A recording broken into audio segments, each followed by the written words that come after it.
Hello. Today we're going to go through how to use Great Expectations in Databricks, and we're going to focus on the file-based workflow in this video. So let's take a look over here on the right. This is showing our setup. So we have Great Expectations running in a data science and engineering notebook or a job that kicks off a notebook. And where we're pulling data from is DBFS. DBFS is like a file system. It's a symlink to a blob store.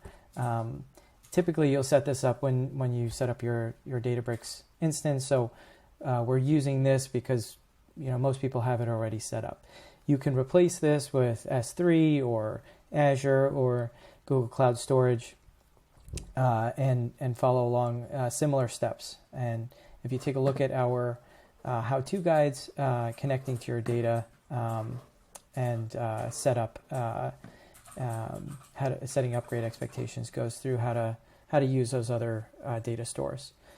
Where we're storing Great Expectations specific data, we call metadata stores and Datadoc stores, is also in DBFS in this guide.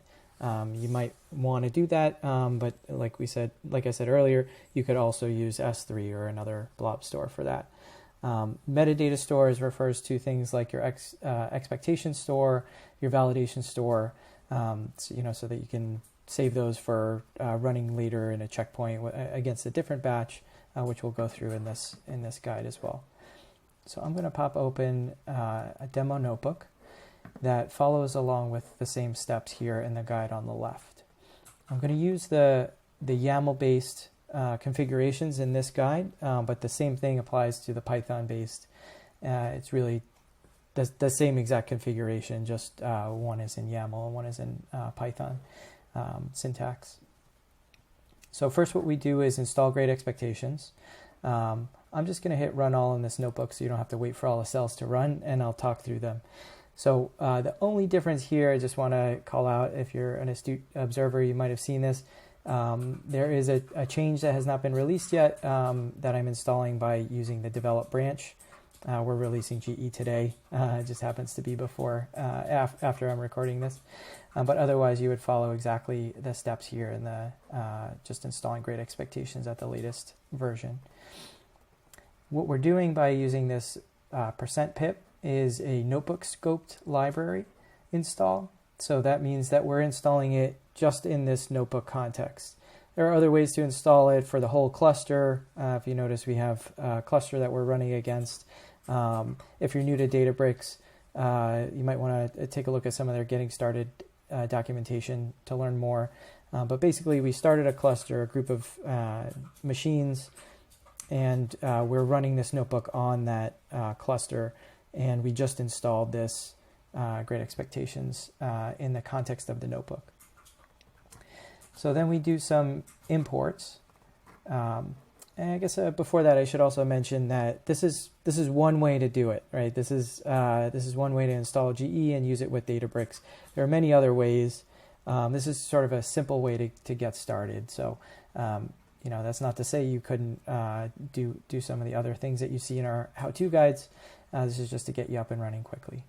So we're doing some imports of things that we're going to use later. I'll skip through that section pretty quickly here. But next up is how we're setting it up. I talked a little bit about DBFS already. What we're using here is an in-code data context. So if you see here, we're using a data context config, and then passing that config to base data context. The alternative is you can also use a YAML file as your configuration. Read it from disk when you instantiate that context. So that's an option. In the future, you'll be able to read that from GE Cloud, and those are just options. I'm doing this here. It's a bit simpler to do this in the notebook. But you can also use DBFS or any of your mounted storage to store a YAML file if you prefer. I'm also using file system store backend defaults, as a mouthful, which sets a lot of common defaults for using a file system for your metadata stores. So I don't have to specify like what's the name of my expectation store, what prefix I'm using. It handles a lot of that stuff for you.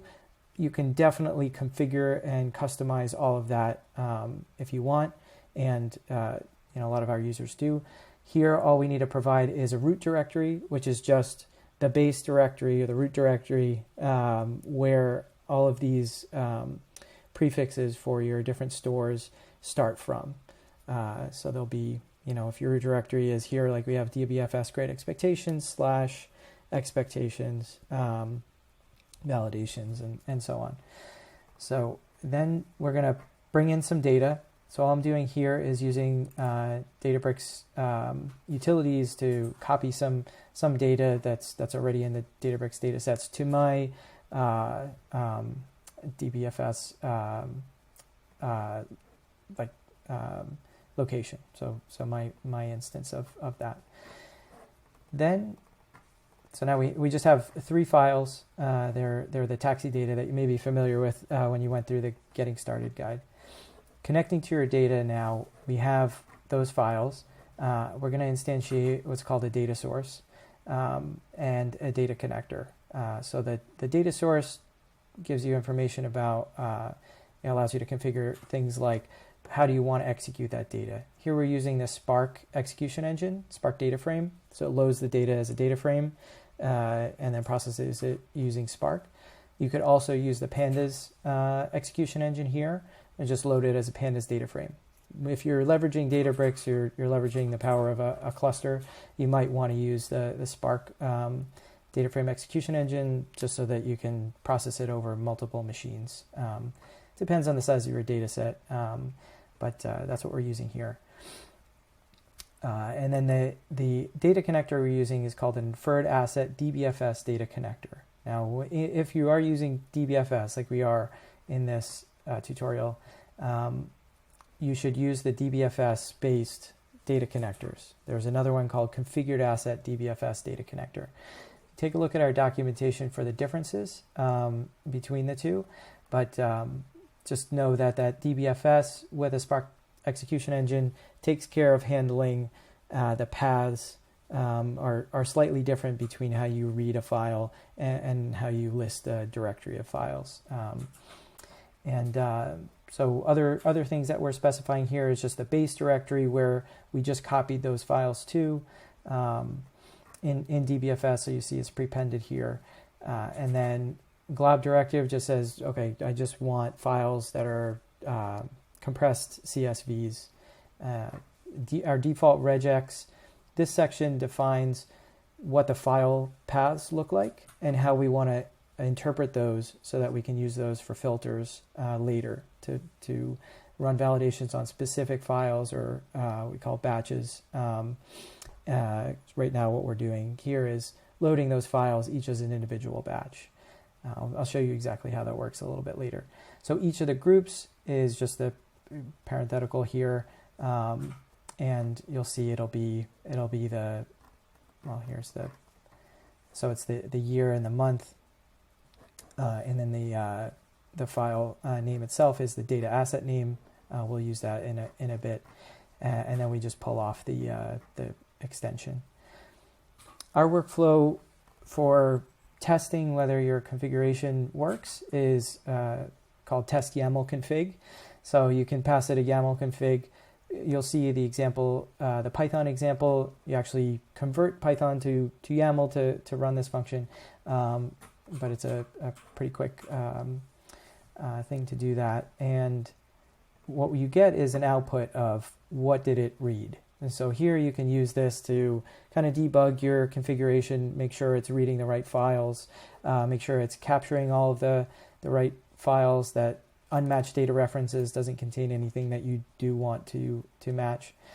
So you can kind of do a very quick dev loop between these two cells, changing your configuration, rerunning test YAML config until you have it right. And then what we do is add data source. So we're adding it to our data context. That will now be available to the rest of our notebook when we run these other validations and tasks. If you were using a file-based configuration, this would write to that file, and that's also a very great, a good workflow that a lot of people use. And then you might just want to version control that file. So when you make the change, you save the data source here, add it to your configuration. Now you push that file into your version control, so you can save it for later and look at all the changes. So then we're going to create a batch request. So this is really connecting to our data. We're passing in the data source name, all these awesome names that we created before, just to make sure to alert you that you can change these. Data asset name we defined in our data source, our data connector, as part of the group. So the first group name is the data asset name. So that's yellow trip data. And then we're just passing in a few things here just to customize the reader method that's going to actually read these CSVs. So just that there's a header, that it's a CSV reader method, and we have documentation on all the options here. And then we're going to go ahead and create expectations. So now we've told we've told grade expectations where our data lives.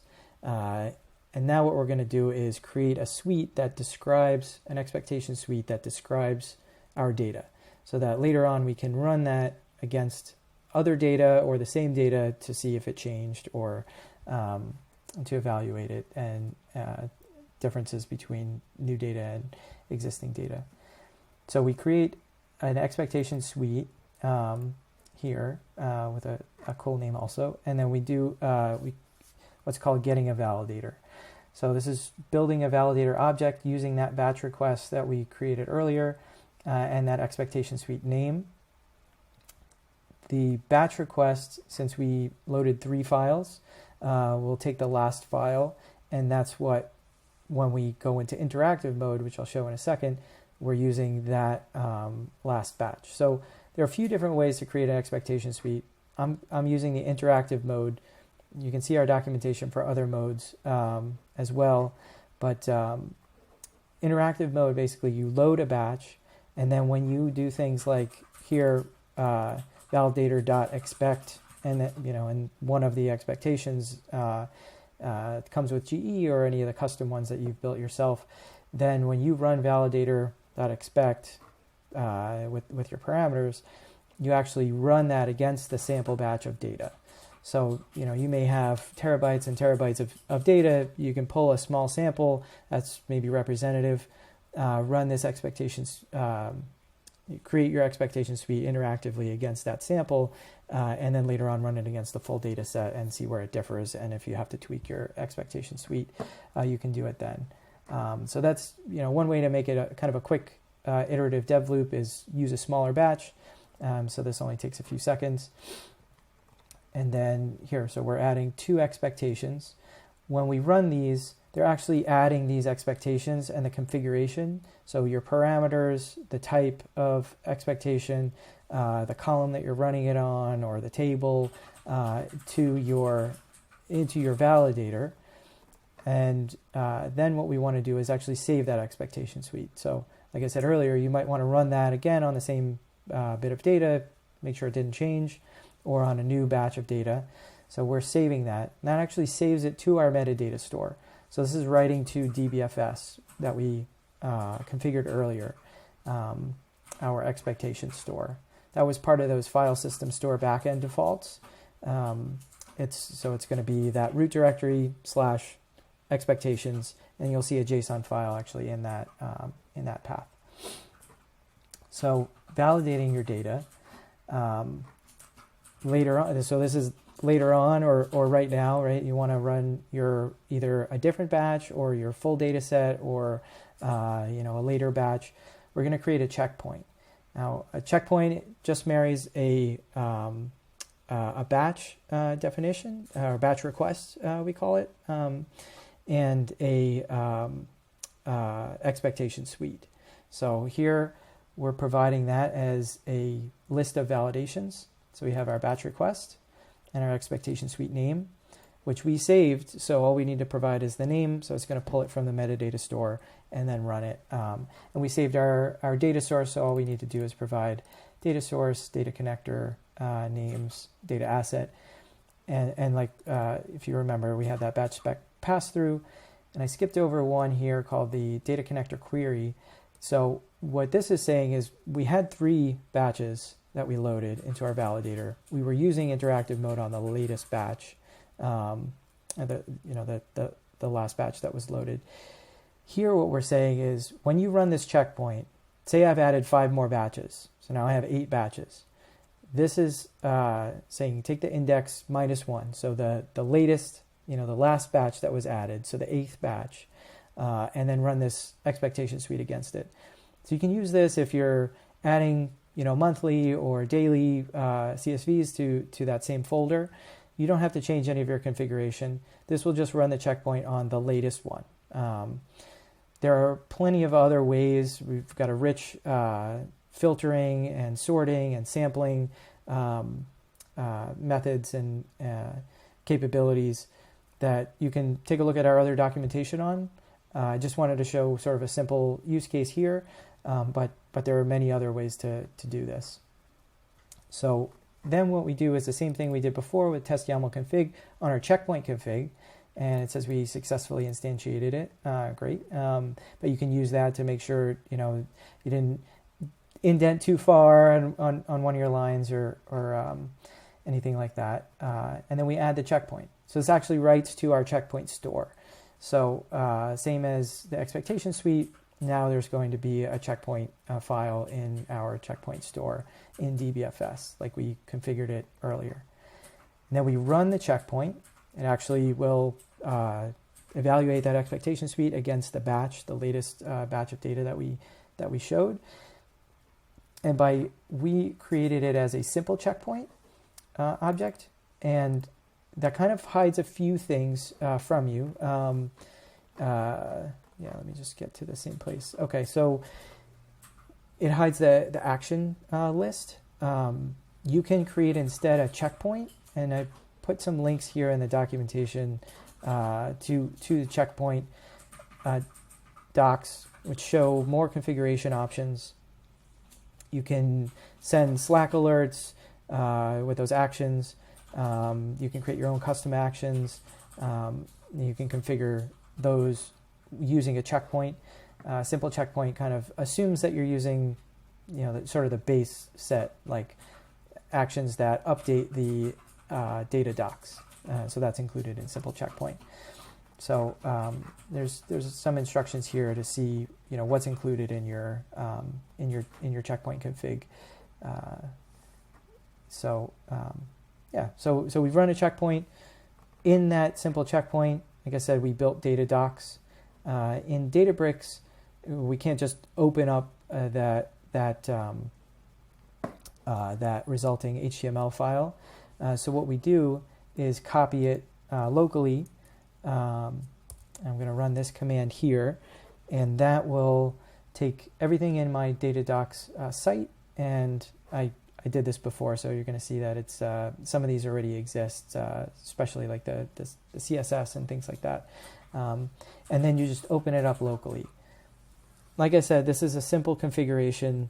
DBFS may not be the where you store your data docs. You may want to put it in an S3 bucket and serve that with a web server internally, so you authenticate only your internal users can look at it behind a VPN. However you want to do it. This is just kind of a simple way to get started, like I said. But then what we can do is open uncommitted data docs, local site, index. There we go. Here's our data docs. It's going to show our validation results. And it did not pass because we set it to not pass. We wanted to show you one of our expectations does pass and one of them does not pass. Show success percent of expectations of 50%. And you can see all of the validations that you've run. You can also check out your expectation suite and have human readable these are actually the expectations, but just in a human readable format. Somebody who maybe is unfamiliar with Python or coding in general can take a look at this and understand what you mean.